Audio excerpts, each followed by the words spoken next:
ទីក្រុងភ្នំពេញនាទសវត្សរ៍ឆ្នាំ1960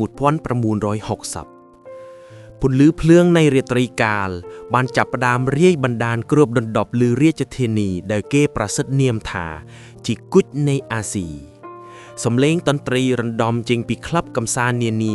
លាយឡំជាមួយសំឡេងរថយន្តតូចធំដែលបរទៅមកមិនដាច់នៅគ្រប់វិទ្យុតាក់ទងនឹងហាងកាហ្វេសំឡេងដ៏ក្រអៅឈ្ងុយរបស់បុរសម្នាក់បានបន្លឺឡើងធ្វើឲ្យអ្នកស្ដាប់ហាក់ដូចជាលង់ក្នុងអន្លង់ស្នេហានិងការឈឺចាប់ដែលមិនអាចបំភ្លេចបានម្ចាស់សំឡេងនោះគឺលោកស៊ីនស៊ីសាមុតប៉ុន្តែភាពពិតនៅពីក្រោយកញ្ចក់វាំងនននៃកិត្តិយសគឺភាពស្ងប់ស្ងាត់មួយដែលគ្មាននរណាម្នាក់អាចយល់បាននៅក្នុងបន្ទប់ថតសំឡេងដ៏តូចមួយស៊ីសាមុតកំពុងឈរនៅមុខមីក្រូហ្វូនដៃទាំងពីររបស់លោកកាន់ក្រដាស់ទំនុកច្រៀងដែលទើបតែសរសេរចប់ញើសបានចូលតាមជើងសក់ទោះបីជាកង្ហោកំពុងវិលនៅពីលើក្បាលក៏ដោយលោកច្រៀងមិនមែនតែដើម្បីច្រៀងទេតែលោកច្រៀងដោយការបូជាចំពោះលោកតន្ត្រីមិនមែនជាការកម្សាន្តតែវាជាជីវិតជាដង្ហើមនិងជាមហិច្ឆតាដ៏ធំបំផុតដែលលោកមិនអាចក្បត់បានបងមុតសម្រាប់សិនទេយប់ជ្រើណាស់ហើយមិត្តរួមការងារម្នាក់សួរដោយក្តីបារម្ភស៊ីសាមុតងាកមកញញឹមតិចតិចស្នាមញញឹមដែលពោពេញដោយភាពសុភាពរាបសារប៉ុន្តែបង្កប់ដោយភាពហត់នឿយមិនអីទេខ្ញុំសុំមួយបទទៀតវានៅខ្វះអារម្មណ៍បន្តិចមនុស្សជាច្រើនគិតថាបុរសដែលមានសម្លេងអង្រួញបេះដូងនារីរាប់លានអ្នកដូចលោកប្រកាសជាមានស្នេហាផ្អែមល្ហើមឬរឿងរ៉ាវស្នេហាលួចលាក់ជាច្រើនមិនខានប៉ុន្តែការពិតគឺជារឿងមួយផ្សេងទៀតបេះដូងរបស់ស៊ីនស៊ីសាមុតហាក់ដូចជាត្រីបានចាក់សោទំនាក់ទំនងរបស់លោកជាមួយនារីដែលស្រឡាញ់លោកឬធ្វើការជាមួយលោកមិនដែលឈានហួសពីបន្ទាត់នៃភាពជាមិត្តភាពឡើយលោកមិនមានពេលសម្រាប់ពាក្យថាស្នេហាតាមរបៀបដែលមនុស្សទូទៅយល់នោះទេពេលវេលារបស់លោកត្រូវបានលេបត្របាត់ដោយការងារសិល្បៈស្ទើរតែទាំងស្រុងរថយន្ត Volkswagen ពណ៌ខៀវផ្ទៃមេឃមួយគ្រឿងបានបរចូលទៅក្នុងរបងនៃ Villa Socrates នៅតំបន់ទួលទំពង់នេះគឺជាវិមាននៃញើសឈាមរបស់លោកផ្ទះនេះមិនមែនជាភូមិគ្រឹះមហាសេដ្ឋីដោយតែអ្នកគាំទ្រលោកស្រមៃនោះទេវាជាវីឡាធន់មធ្យមមួយដែលកើតចេញពីការសន្សំសំចៃយ៉ាងតក់ក្រហល់ស៊ីសាមុតបាំងបិទម៉ាស៊ីនរថយន្តហើយអង្គុយស្ងៀមមួយសន្ទុះលោកដកដង្ហើមធំទោះបីជាលោកជាកម្ពុជាតារាប៉ុន្តែជីវភាពរបស់លោកគឺស្ថិតនៅកម្រិតមធ្យមរាល់កាក់រាល់សេនគឺបានមកពីទឹកដំសម្លេងនិងការខំប្រឹងប្រែងសុទ្ធសាធគ្មានមុខជំនួញឬទ្រព្យសម្បត្តិមហាសាលពីណាផ្សេងឡើយការដែលលោកអាចបដូរពីឡាន Volkswagen មកជិះ Mercedes 220D ពណ៌ខៀវផ្ទៃមេឃបាននៅពេលក្រោយនោះវាមិនមែនជារឿងងាយនោះទេវាជាការដូរយកដោយពេលវេលាដែលលោកមិនបាននៅជាមួយគ្រួសារ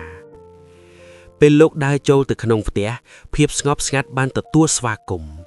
លោកអ្នកស្រីខៅថងញុតភរិយារបស់លោកប្រហែលជាចូលសម្រានហើយអាពាហ៍ពិពាហ៍នេះមិនបានកើតចេញពីការស្រឡាញ់គ្នានៅក្រាដំបូងឡើយតែវាជាការចាត់ចែងរបស់មេបា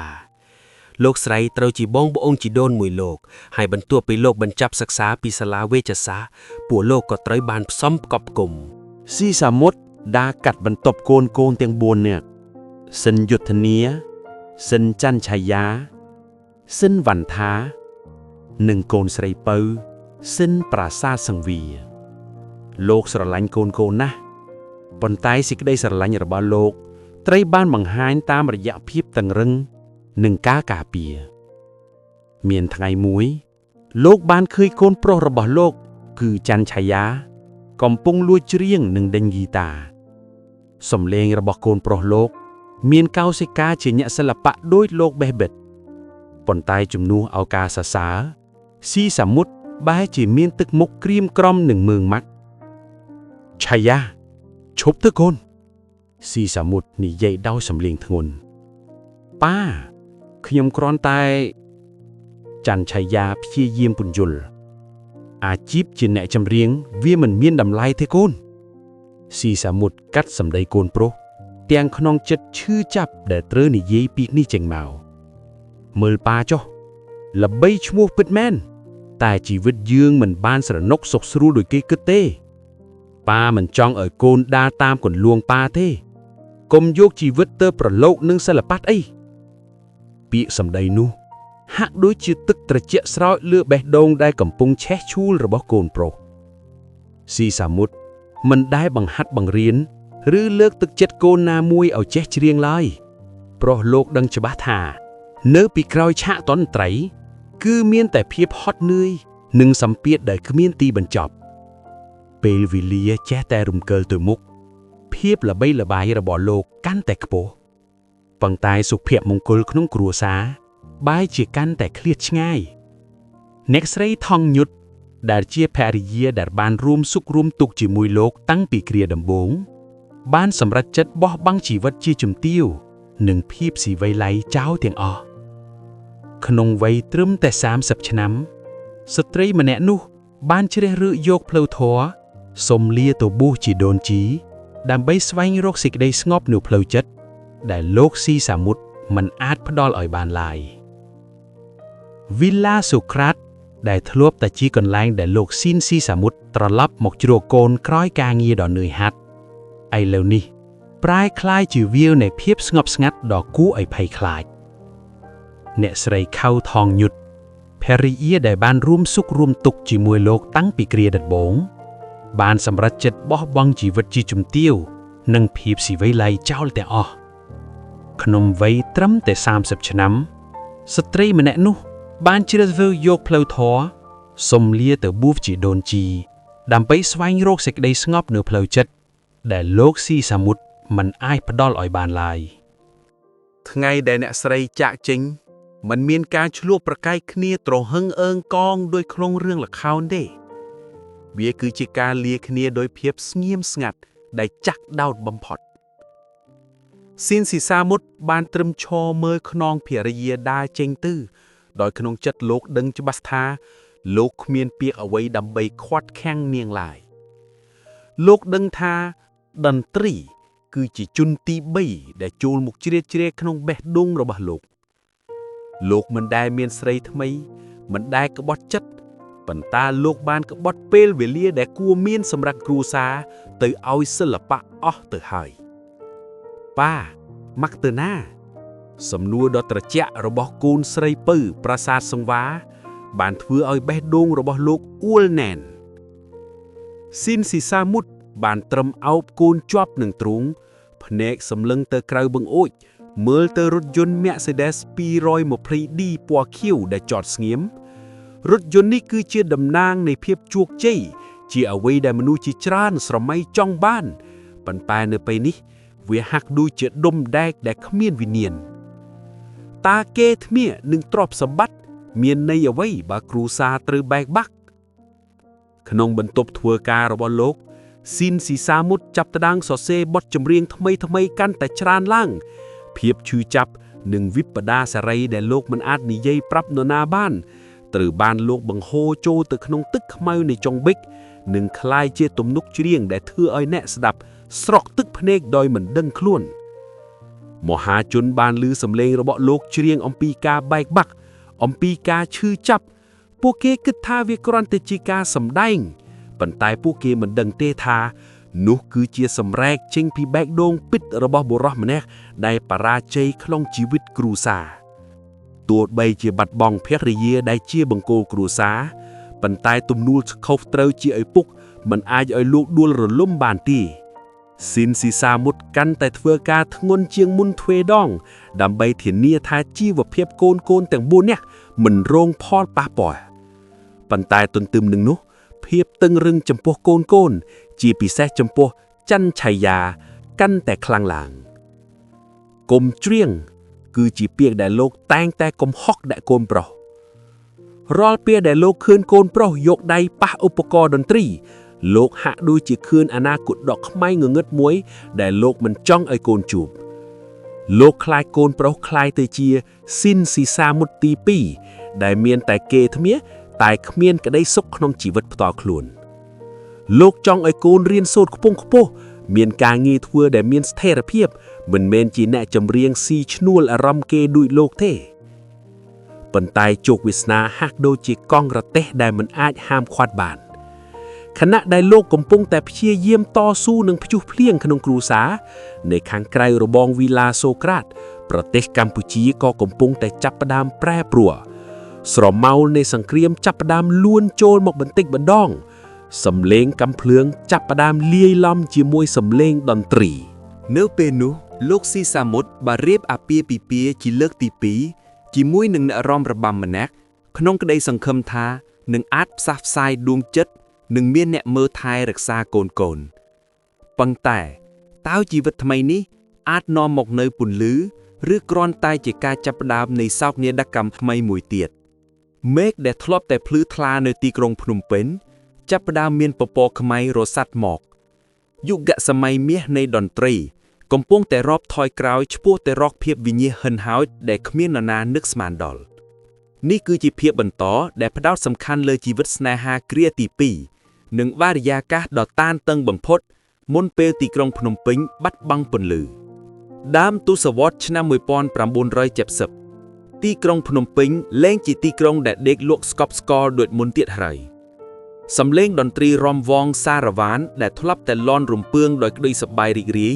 ពេលនេះត្រូវបានលាយឡំជាមួយសំឡេងសារៀននិងសំឡេងគ្រាប់ផ្លោងពីចម្ងាយដែលកាន់តែខិតជិតមកជារៀងរាល់ថ្ងៃនៅក្នុងវីឡាសូក្រាតភាពឯកាដែលធ្លាប់តែគ្របដណ្ដប់បន្ទាប់ពីការចាក់ចេញរបស់អតីតភរិយាបានចាប់ផ្ដើមរសាយបន្តិចម្ដងជំនួសមកវិញដោយវត្តមានរបស់នារីម្នាក់ទៀតនោះគឺអ្នកស្រីខេងឆៃងិនអ្នកខ្លះហៅថានាងរបាំដែលបានចូលមកក្នុងជីវិតរបស់ស៊ីនស៊ីសាមុតក្នុងនាមជាភរិយាទី2ស្នេហាគ្រានេះមិនមែនជាស្នេហាភ្លើងចម្បាមនៃយុវជនទេតែវាជាស្នេហានៃការយល់ចិត្តនិងការច្រកកោនអ្នកស្រីយល់ច្បាស់ថាបេះដូងបង្កាក់មួយរបស់ស្វាមី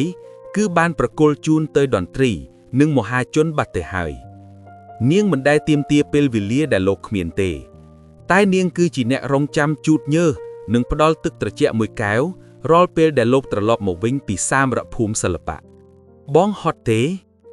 សំណួរដ៏ទន់ភ្លន់របស់អ្នកស្រីតែងតែធ្វើឲ្យភាពតានតឹងនៅលើផ្ទៃមុខរបស់ស៊ីសាមុតរសាយបានមួយគ្រាបងមិនហត់កាយទេតែបងហត់ចិត្តស៊ីសាមុតតែងតែឆ្លើយតបបែបនេះខណៈដែលដៃលោកអង្អែលថ្នមលើភរិយារបស់លោកប្រទេសយើងកំពុងតែឈឺ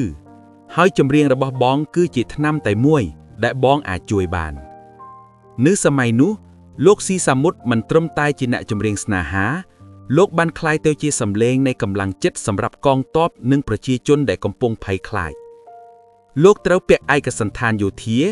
ដំណើរជាមួយក្រុមតន្ត្រីយោធាទៅចម្រៀងលួងលងនៅតាមបន្ទាយនិងតាមរលកធាតុអាកាសជាតិរថយន្ត Mercedes 220D ពណ៌ខៀវរបស់លោកដែលធ្លាប់តែភ្លឺរលោងពេលនេះប្រឡាក់ដោយធូលីដីនៃសង្គ្រាមដំណើរឆ្លងកាត់ប៉ារ៉ាសត្រួតពិនិត្យជាច្រើនកន្លែងក្នុងទីក្រុងរាល់ពេលដែលលោកបាត់ភ្នែកចម្រៀងបទម៉ាអុកពីណាឬបទចម្រៀងស្នេហាជាតិផ្សេងទៀតបេះដូងរបស់លោកឈឺជុកចាប់មនុស្សសាលោកចម្រៀងដើម្បីឲ្យគេសប្បាយដើម្បីឲ្យគេភ្លេចទុក្ខតែលោកខ្លួនឯងដឹងច្បាស់ថាភាពវិនាសអន្តរាយកំពុងតែរងចាំនៅខាងមុខនៅឯផ្ទះលោកកាន់តែបារម្ភពីកូនសំឡេងគ្រាប់រកែតដែលធ្លាក់ចូលមកក្នុងទីក្រុងម្ដងធ្វើឲ្យវីឡាសូក្រាតញ័ររង្គើស៊ីសាមុតតែងតែប្រមូលកូនមកជុំគ្នាហើយហាមដាច់ខាតមិនឲ្យចេញទៅក្រៅប្រទេសផ្ដាស់ស្ដាប់ប៉ាមិនថាមានរឿងអ្វីកើតឡើងកូនត្រូវនៅជុំគ្នាលោកផ្ដាំដោយទឹកមុខមើងម៉ាត់ប៉ុន្តែក្នុងភ្នែកបង្កប់ដោយភាពភ័យខ្លាចលោកខ្លាចមិនមែនខ្លាចស្លាប់ខ្លួនឯងទេតែលោកខ្លាចមិនអាចការពារឈាមជ័ររបស់លោកបានកូនប្រុសរបស់លោកច័ន្ទឆាយានៅតែបន្តលួចលាក់ក្តីស្រឡាញ់ចំពោះតន្ត្រីដដែលទោះបីជាឪពុកហាមប្រាមយ៉ាងណាក៏ដោយក្នុងគ្រាអាសន្ននេះតន្ត្រីប្រហែលជាមិត្តតែមួយដែលយល់ចិត្តពួកគេទាំងពីរឪពុកកូនចូលដល់ដើមឆ្នាំ1975ស្ថានភាពកាន់តែអាក្រក់ឡើងស្ពាងអាហារចាប់ផ្ដើមខ្វះខាតភ្លើងអគ្គិសនីដាច់ជាញឹកញាប់ស៊ីសាមុតអង្គុយនៅក្នុងបន្ទប់ក្រោមពន្លឺភ្លើងទៀនសរសេរបទចម្រៀងចុងក្រោយមួយចំនួនដៃរបស់លោកញ័រមិនមែនដោយសារភាពចាស់ជរាទេតែដោយសារកម្លាំងសម្ពាធនៃស្ថានភាពមិត្តភ័ក្តិអ្នកមានមួយចំនួនបានរត់គេចខ្លួនទៅបរទេសអស់ហើយពួកគេបបួលលោកដែរមុតទៅជាមួយគ្នាទេនៅទីនេះគ្រោះថ្នាក់ណាស់ ស៊ីសាមុតញញឹមសោកសៅហើយក្រវីក្បាលខ្ញុំកើតនៅទីនេះខ្ញុំជាអ្នកចម្រៀងខ្មែរបើខ្ញុំទៅតើនរណានឹងនៅច្រៀងឲ្យអ្នកដែលនៅទីនេះស្ដាប់ជីវិតខ្ញុំនៅទីនេះលោកបានជ្រើសរើសនៅមិនមែនព្រោះលោកងងខ្លៅមិនដឹងស្ថានភាពទេតែព្រោះលោកស្រឡាញ់ទឹកដីនិងជឿជាក់លើវាសនាលោកនៅតែមានសង្ឃឹមតិចៗថាសន្តិភាពនឹងត្រឡប់មកវិញរាត្រីថ្ងៃទី16ខែមេសាឆ្នាំ1975ទីក្រុងភ្នំពេញស្ថិតនៅក្នុងភាពច្របូកច្របល់បំផុតសំឡេងផ្ទុះលាន់ឮជុំទិសស៊ីសាមុតឈរនៅយ៉ាមុខផ្ទះសម្លឹងមើលទៅមេឃដែលក្រហមឆ្អិនឆាដោយសារពន្លឺគ្លឿងក្របភរិយារបស់លោកឈរនៅពីក្រោយអបលោកយ៉ាងតឹងកុំភ័យអីលោកនិយាយតិចៗតែដែលក្នុងចិត្តលោកក៏មិនច្បាស់ដែរស្អែកអ្វីនឹងចប់ហើយពិតមែនហើយស្អែកអ្វីនឹងផ្លាស់ប្ដូរប៉ុន្តែមិនមែនដូចអ្វីដែលលោកសង្ឃឹមនោះទេអាទីរាជសំឡេងមាសនៅមានជីវិតនៅឡើយបេះដូងលោកនៅតែលាត់ហើយសំឡេងលោកនៅតែត្រៀមខ្លួនច្រៀងប៉ុន្តែឆាកតន្ត្រីនៃជីវិតរបស់លោកកំពុងតែត្រូវបានរុះរើដោយកម្លាំងនៃប្រវត្តិសាស្ត្រដ៏ខ្មៅងងឹតនេះគឺជាភាគបន្តដែលនឹងនាំលោកអ្នកទៅកាន់របត់ជីវិតដ៏ជូរច្រត់បំផុតប៉ុន្តែពោពេញដោយភាពអត់ធ្មត់និងក្តីសង្ឃឹមរបស់អធិរាជសំឡេងមាសក្នុងពេលដែលពិភពលោកទាំងមូលប្រែទៅជាខ្មៅងងឹតថ្ងៃទី17ខែមេសាឆ្នាំ1975ព្រះអាទិត្យរះឡើងដោយនាំមកនូវភាពស្ងប់ស្ងាត់ដ៏គួរឲ្យខ្លាចមិនយូរប៉ុន្មានសំឡេងអ៊ុកហៅសនៈសឹបបានបន្លឺឡើងពាសពេញដងផ្លូវនៃទីក្រុងភ្នំពេញបញ្ជាឲ្យមនុស្សគ្រប់គ្នាជម្លៀសចេញដោយគ្មានលើកលែងវីឡាសូក្រាតដែលធ្លាប់តែជាជំរុកដ៏សុខសាន្តត្រូវបង្ខំចិត្តបិទទ្វារចោលទាំងបង្ខំលោកស៊ីនស៊ីសាមុតក្នុងសម្លៀកបំពាក់សាមញ្ញបំផុតដែលលោកមាន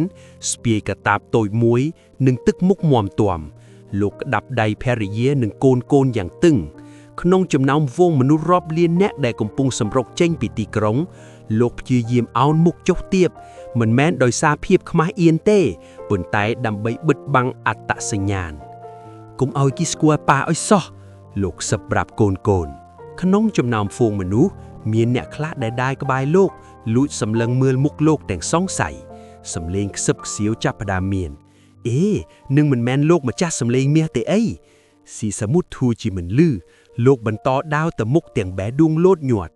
លោកដឹងច្បាស់ថាក្នុងយុគសម័យដែលចំណេះដឹងនិងសិល្បៈត្រូវបានគេចាត់ទុកថាជាស្ត្រីអត្តសញ្ញាណរបស់លោកគឺជាអាវុធមុខពីរការធ្វើដំណើរដ៏វែងឆ្ងាយមួយបាននាំគ្រួសារលោកទៅដល់តំបន់ជនបទដាច់ស្រយាលមួយលែងមានរថយន្ត Mercedes Sport Q លែងមានកិត្តិយសឬឆាកតន្ត្រីអធិរាជសំឡេងមាសត្រូវបង្ខំចិត្តប្រែខ្លួនជាកសិករម្នាក់លោកត្រូវរៀនកាន់ជន្លួញរៀនភ្ជួររះនិងធ្វើការងារធ្ងន់ក្រោមពន្លឺថ្ងៃឆេះឈួយដៃដែលធ្លាប់តែកាន់ប៊ិចសរសេរទំនុកច្រៀងនិងកាន់មីក្រូហ្វូនចាប់ដើមឡានក្រិននិងមានរបួសប៉ុន្តែអ្វីដែលឈឺចាប់ជាងរបួសលើរាងកាយគឺភាពស្ងៀមស្ងាត់នៃព្រលឹង